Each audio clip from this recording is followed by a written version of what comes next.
और नदी देवता ने लड़की की असली पहचान नहीं बताई।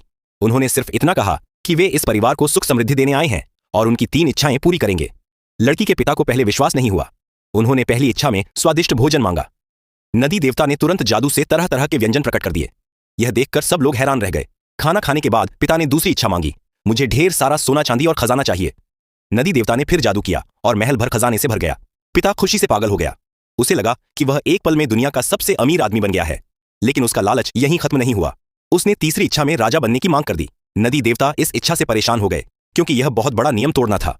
फिर भी उन्होंने जोखिम उठाकर जादू किया। अगले ही पल पूरा परिवार राजमहल में पहुंच गया। सारे मंत्री और सैनिक झुककर उन्हें प्रणाम करने लगे। पिता खुशी से चिल्लाने लगा, मैं सच में सम्राट बन गया। धीरे धीरे सत्ता और धन ने उसे बदल दिया।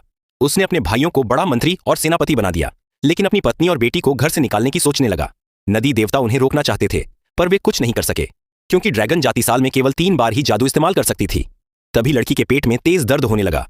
उसका पेट अचानक तेजी से बड़ा होने लगा और अगले ही पल उसने एक चमकता हुआ ड्रैगन अंडा जन्म दिया। लड़की साफ तौर पर गर्भवती नहीं थी, लेकिन उसका पेट आंखों के सामने तेजी से बड़ा होने लगा। फिर उसने एक सुनहरा चमकता हुआ ड्रैगन अंडा जन्म दिया। सबको लगा कि उसने कोई राक्षस पैदा किया है, लेकिन अगले ही पल अंडा टूट गया और शक्तिशाली सुनहरी रोशनी ने सबको दूर फेंक दिया।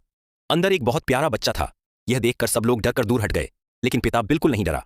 उसने तुरंत आदेश दिया कि लड़की और बच्चे को मार दिया जाए। मां को खतरे में देखकर बच्चे ने तुरंत मंत्र पढ़ा। उसकी शक्तिशाली ताकत ने सबको बेहोश कर दिया और वह पल भर में 5 गुना बड़ा हो गया। उस बच्चे के पास इतनी बड़ी शक्ति इसलिए थी क्योंकि वह ड्रैगन भगवान का इकलौता बच्चा